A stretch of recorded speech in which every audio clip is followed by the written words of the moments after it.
दोस्तों आप सभी ने देखा होगा कि एप्पल ने अपने नए आईपैड को प्रमोट करने के लिए एक एडवर्टाइजमेंट चलाई थी, लेकिन अब उन्हें सोशल मीडिया के ऊपर क्रिटिसिज्म झेलना पड़ रहा है। दरअसल उन्होंने कमर्शियल हाइड्रोलिक प्रेस मशीन के अंदर camera, DSLR, music instrument, painting, toys, video games और कई सारी किताबें, ना जाने कितनी सारी चीजों को रख कर दबा कर क्रश कर दिया उसको। और जब वो हाइड्रोलिक प्रेस जब उठा था तो उसमें से निकलता है आईपैड प्रो। तो ये थी वो खास चीज जिसकी वजह से इन्हें अब क्रिटिसिज्म झेलना पड़ रहा है कि भैया तुम्हारे लिए म्यूजिक इंस्ट्रूमेंट की वैल्यू नहीं है, टीवी की वैल्यू नहीं है, डीएसएलआर की वैल्यू नहीं है, पेंटिंग की वैल्यू नहीं है, यहाँ तक कि तुम्हारे लिए तो किताबें की भी कोई वैल्यू नहीं है। सबकी चीजें अपनी अलग अलग जगह है, लेकिन तुम अपना प्रोडक्ट प्रमोट करने के लिए ऐसी चीजें क्यों कर रहे हो? तुम दूसरे की चीजें को डिग्रेड क्यों कर रहे हो? जिस तरह से तुम अपने प्रोडक्ट का एडवर्टाइजमेंट कर रहे हो, साफ पता चलता है कि तुम्हारे लिए दूसरी चीजों की कोई वैल्यू ही नहीं है। जिसके बाद में इन्होंने रियलाइज करते हुए माफी मांगी है कि हमसे गलती हो गई, हमें ऐसा नहीं करना चाहिए था, लेकिन हमसे ये एडवर्टाइजमेंट बन गई। उसके लिए हम माफी मांगते हैं जिनका भी हमने दिल दुखाया होगा। कई सारे फोटोग्राफर होंगे, म्यूजिक आर्टिस्ट होंगे जिनके लिए म्यूजिक इंस्ट्रूमेंट वैल्यू करता होगा। कई सारे लोगों के लिए painting, games, video games, toys वगैरह सबके लिए अलग अलग वैल्यू करते होंगे, जिसकी वजह से इनको बहुत ही तगड़ा क्रिटिसिज्म झेलना पड़ रहा है और इन्होंने इसके लिए माफी भी मांगी है। दोस्तों आपने देखा होगा कि एप्पल ने आईफोन 15 के लिए इंडिया में एक एडवर्टाइजमेंट निकाली थी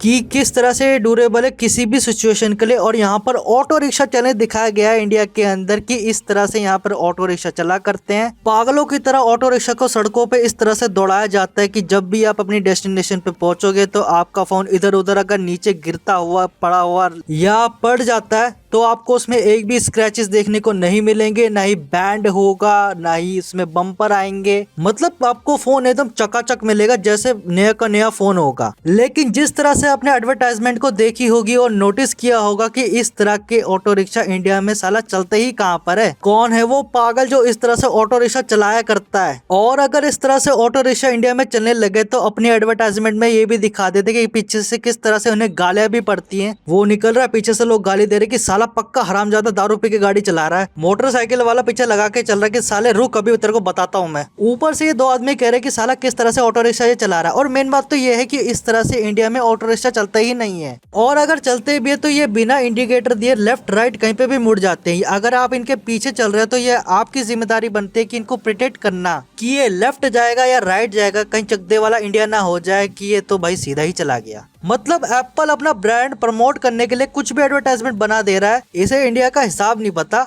और अपने आईफोन को प्रमोट करने के चक्कर में ये पता नहीं क्या क्या बता दे रहा है कि ये टाइटेनियम की बॉडी है, इसमें लोहा घुसेड़ दिया, इसमें एल्यूमिनियम घुसेड़ दिया, इसमें ये घुसेड़ दिया, इसमें वो घुसेड़ दिया, पता नहीं क्या क्या घुसेड़ दिया। और आपको ये बात पता होगी कि आने वाले आईफोन 16 के अंदर ये एक नया इनोवेशन करने वाले हैं जो कि ये पहले इनोवेशन नहीं कर पाए थे। दरअसल ये अपने कैमरा के अंदर डीएसएलआर जैसी पिक्चर क्वालिटी लाने वाले हैं, और उसमें अलग से एक बटन होगा फोटो खींचने के लिए या वीडियो रिकॉर्डिंग के लिए। और इस सीरीज में ये अपने कैमरा के डिजाइन को भी चेंज करेंगे, जो कि पहले एक नारियल के 3 छेद जैसे होता था, अब वर्टिकल होगा, सीधा कैमरे होंगे 3। जिस तरह से बिल्कुल आईफोन 12 में कैमरे थे 2, ठीक उसी तरह से 3 कैमरे डाले जाएंगे, जो तीसरा कैमरा होगा वो नीचे चला जाएगा। मतलब डिजाइन का चेंज हुआ, डिजाइन तो आज भी वही है, बस कैमरा एक आगे बढ़ा दिया, वो से 3 जो नारियल छेद वाला कर दिया, फिर बाद में वापस से उसको 3 से वर्टिकल कर दिया।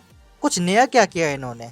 देखो जो नया होगा वो फीचर वाइज होगा, बाकी डिजाइन में कुछ नया डालेंगे नहीं है। और हर सीरीज पे आपको लूटने का भी आपको बिल्कुल भी मौका नहीं छोड़ेंगे। दोस्तों इससे ये पता चलता है कि इनोवेशन बहुत ही तगड़े वे में चल रही है, चाहे वो एप्पल कंपनी हो या फिर कोई और कंपनी हो, एंड्रॉइड कंपनी हो, और चाहे कोई सी भी फोन क्यों ना आ जाए, लेकिन वो आपको लूटने का एक भी मौका नहीं छोड़ेगी, क्योंकि आपके पास कोई ऑप्शन ही नहीं रह गया। नए फोन आ जाते हैं, पुराने फोन स्लो कर देते हैं, और बाद में आपको नया फोन खरीदना ही पड़ता है आगे जाकर, क्योंकि वो स्लो हो जाता है, और इतना ज्यादा स्लो हो जाता है वो फोन कि भाई वो तो फेंकने तक की नौबत आ जाती है उसमें कि भैया आप क्या करें इस फोन का। तो आज की ये वीडियो मैं समाप्त करता हूँ, चाहे आप इसे टेक वीडियो कहो या फिर रोस्ट वीडियो कहो, लेकिन एक बात तो है कि चाहे कोई सी भी कंपनी क्यों ना आ जाए, लेकिन वो आपको लूटने का मौका बिल्कुल नहीं छोड़ती है।